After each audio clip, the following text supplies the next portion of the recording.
विश्वास ये केवल शब्द नहीं, ये वो नींव है जिस पर मनुष्य का जीवन टिका हुआ है। किंतु आज या तो हम किसी पर अविश्वास करते हैं या फिर किसी पर अंधविश्वास। दोनों ही परिस्थितियां घातक होती हैं, क्योंकि जहां अविश्वास हमारे मन में भय और असुरक्षा को जन्म देता है, वहीं अंधविश्वास आक्रोश को। तो प्रश्न ये उठता है कि विश्वास की परिभाषा क्या है? विश्वास की परिभाषा जाननी है तो अपने मन से पूछिए। पहले स्वयं पर विश्वास कीजिए कि आप इस संसार के सबसे महत्वपूर्ण व्यक्ति हैं, और ये विश्वास आपको अपनी शक्ति का ज्ञान करवाएगा और शक्ति अपने उत्तरदायित्व का, और फिर अपने आप लक्ष्य मिल जाएगा, मार्ग मिल जाएगा।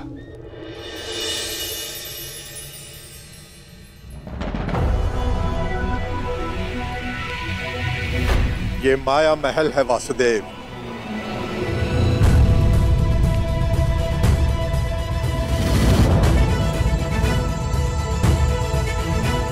अद्भुत भद्र विश्वकर्मा, बहुत ही सुंदर भवन है। मैंने सोचा देवी पांचाली के मनोरंजन के लिए कुछ विशेष प्रयास कर लूं।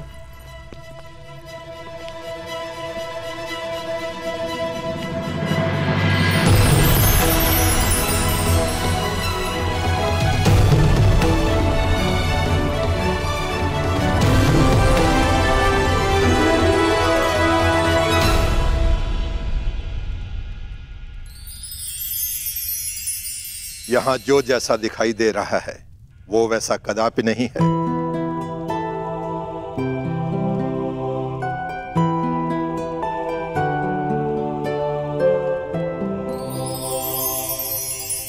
गुप्तचरों से सूचना प्राप्त हुई कि पांडव राजसूय यज्ञ करने वाले हैं और आप भी वहां जाएंगे। यद्यपि कृष्ण के मित्र मेरे स्वाभाविक शत्रु हैं, हाँ। परंतु पिता के आदेश के कारण जाना होगा। तो कुछ ऐसा कीजिए ना कि आपके स्वाभाविक शत्रुओं का प्रयोजन विफल हो जाए।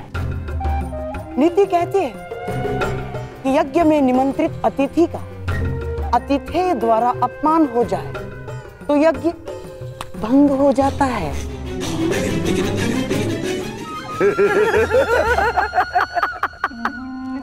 शिशुपाल, ये तो अत्यंत सरल कार्य है। गांधार नरेश, आपने तो वो कार्य बता दिया जिसमें मुझे सर्वाधिक आनंद की अनुभूति होती है। अपमान।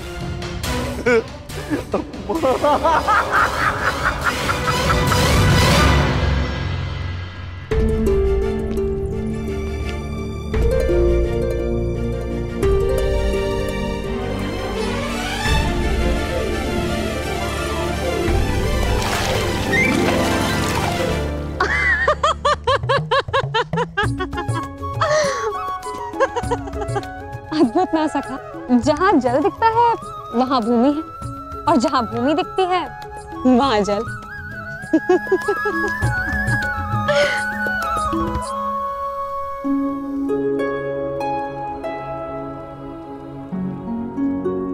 सखा, आप मेरे हाथ पर क्रोधित तो नहीं है ना? सखा हूं, क्रोधित कैसे हो सकता हूं?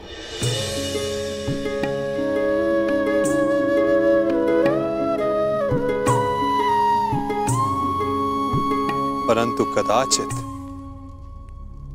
कोई और क्रोधित ना हो जाए। प्रणिपात माता। निमंत्रण भेजे जाने के लिए प्रस्तुत है।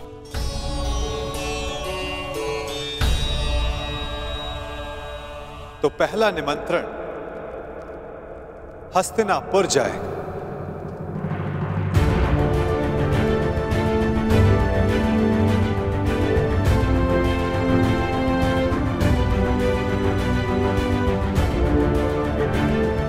क्या हुआ पार्थ? कुछ व्यथित दिखाई देते हो। हाँ माता, शंका है कि क्या दुर्योधन यहां आना स्वीकार करेगा। उसे तो हमारी उन्नति तनिक भी नहीं सुहाती, और यदि वो यहां नहीं आया तो माता कुंती यहां अकेली कैसे आएंगी? प्रयास करना हमारा कर्म है पार्थ, और ये कर्म बिना परिणाम सोचे करना होगा। कदाचित फल हमारे हित में हो। मैं हस्तिनापुर निमंत्रण स्वयं लेकर जाऊंगा, क्योंकि केवल माता कुंती को नहीं, तुम्हारे कुछ और संबंधियों को भी यहां लेकर आना है।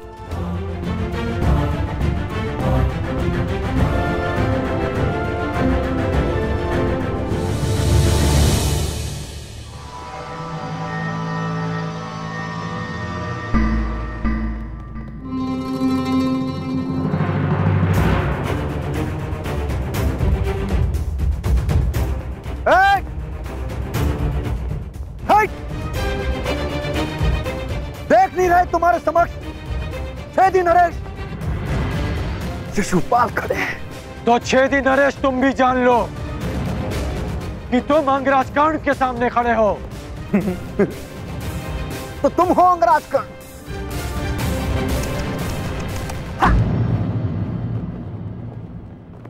दान में बंजर भूमि क्या मिल गई? स्वयं को राजा समझ बैठा। भूल गए कि सूत का काम रथ की बागडोर संभालना है, राज्य की नहीं।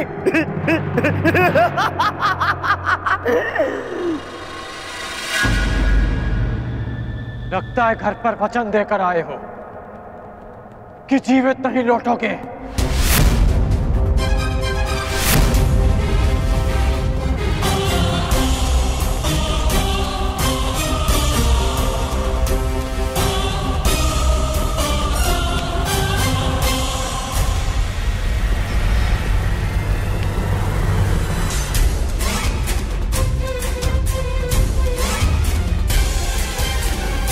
अरे मित्रकर्ण, ये शिशुपाल है, ये मेरे अतिथि हैं और मेरे मित्र भी, और इस नाते से आप दोनों भी मित्र ही हुए।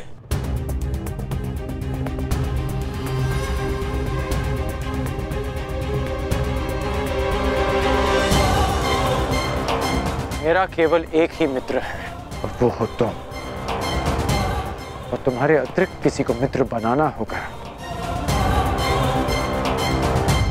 तो इस बार चयन में सावधानी बरतूंगा।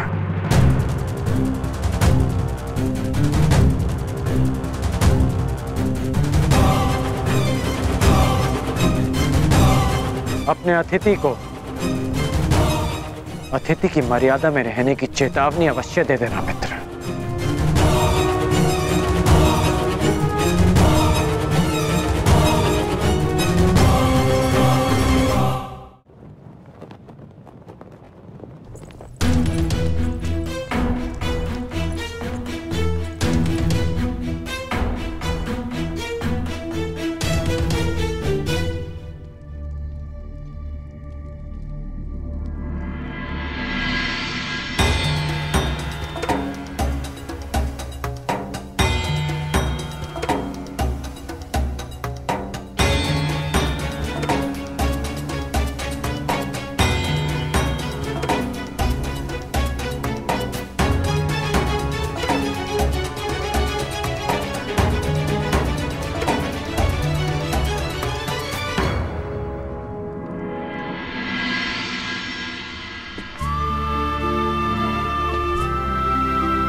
आओ अंगराज, तुम्हारी ही प्रतीक्षा थी।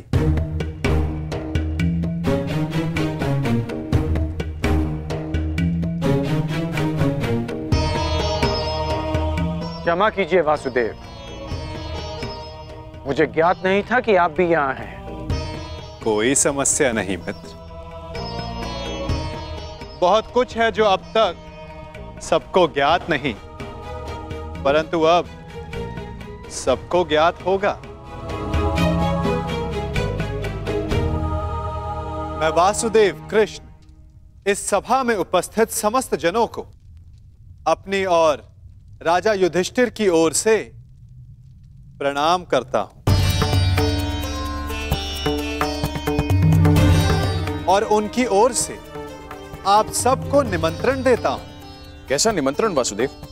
अपनों को निमंत्रण आनंदो उत्सव के लिए ही दिया जाता है महाराज। आपने हस्तिनापुर का एक भाग खांडव प्रस्थ पांडवों को दिया और उन्होंने अपनी परिश्रम और योग्यता से उसे महान इंद्रप्रस्थ में परिवर्तित कर दिया।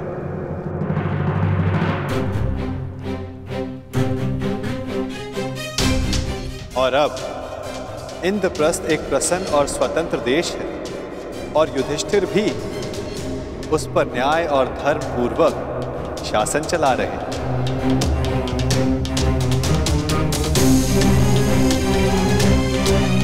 मैं हस्तिनापुर को बधाई देना चाहता हूं कि धर्मराज राजसूय यज्ञ संपन्न करके चक्रवर्ती होने जा रहे हैं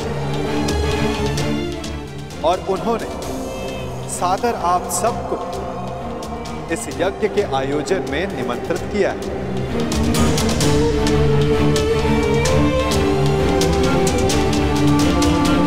आपके प्रति उनके आदर का अनुमान इस बात से लगाया जा सकता है कि उन्होंने किसी दूत के स्थान पर स्वयं मुझसे आग्रह किया कि मैं आप सबको ये निमंत्रण दूं।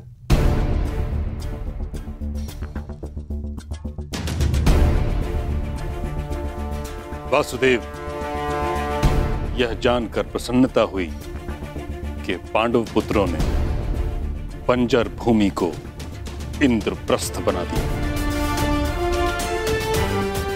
महाराज, इस समारोह में हमारा सम्मिलित होना आवश्यक है।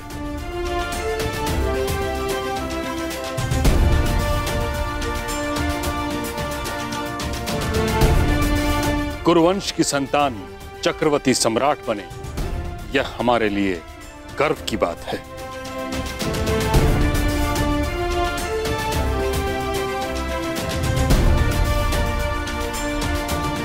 ये कुरु परिवार के लिए अवश्य गर्व की बात है ताचरी,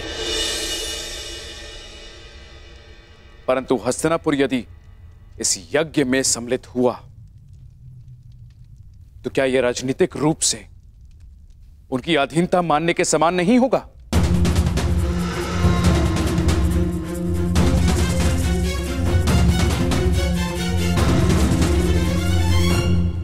मुझे आश्चर्य है महाराज, आपके मन में यह विचार आया कैसे? पांडव भी आपके अपने पुत्रों के समान हैं। फिर हस्तिनापुर और इंद्रप्रस्थ एक दूसरे से भिन्न कैसे हुए? पांडव सदा आपका परिवार रहेंगे और आप सदा उनके ज्येष्ठ पिताश्री, जिनकी माता ने परिवार के मान के लिए इंद्रप्रस्थ में नहीं अपितु हस्तिनापुर में रहना श्रेयस्कर समझा, वो पांडव आपको अपने अधीन बनाने का विचार अपने मन में कैसे ला सकते हैं? फिर भी निर्णय आपका है। आप चाहे तो पांडवों को अपना मानकर उन्हें आशीर्वाद दे सकते हैं,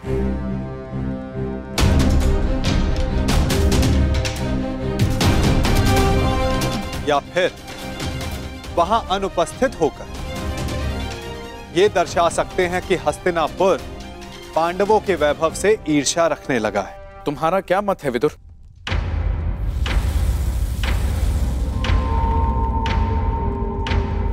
मेरा मत है कि यज्ञ में जाना उचित होगा।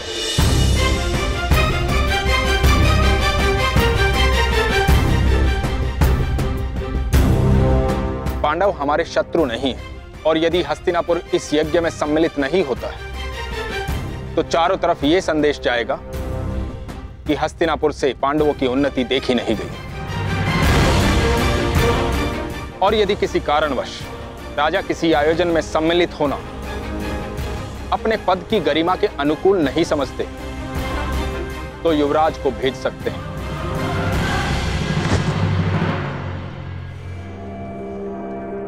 यदि ताचरी और विदुर का यही सुझाव है तो हस्तिनापुर उस समारोह में अवश्य सम्मिलित होगा।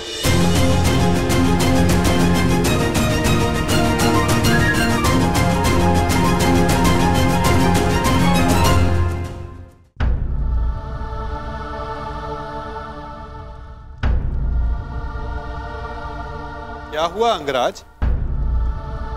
प्रतीत होता है कि आपको इसमें कोई आपत्ति है। निमंत्रण आपके लिए भी है। नहीं वासुदेव, मैं उस यज्ञ में भाग लेना उचित नहीं समझता।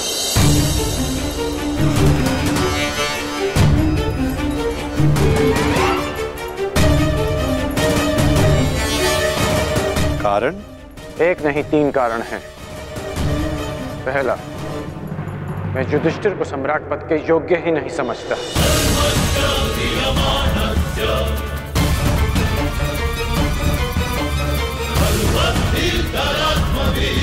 दूसरा, मेरी दृष्टि में युधिष्ठिर युवराज दुर्योधन से उत्तम शासक नहीं है।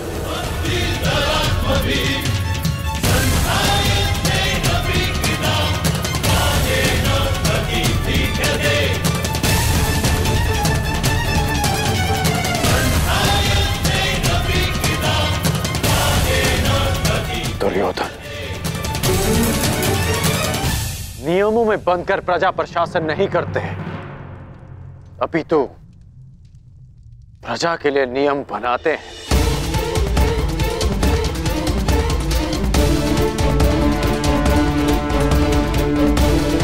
और मुझे पूर्ण विश्वास है कि मेरे मित्र के राज्य में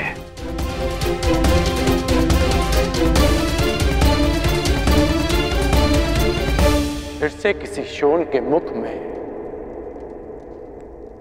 पिघला हुआ स्वर्ण केवल इसलिए नहीं भरा जाएगा कि उसने एक सूत होकर वेद पाठ करने का साहस किया।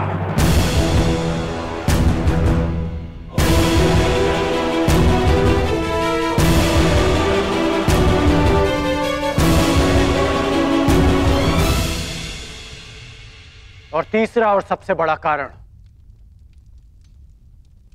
मैं धर्मराज के परिवार का सदस्य भी नहीं।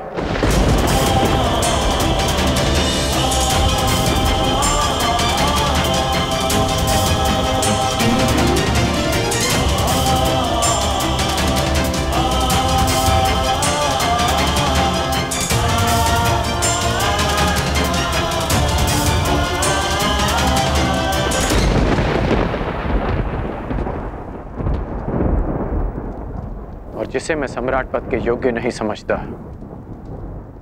मैं उसे उस पद की बधाई देने नहीं जा सकता।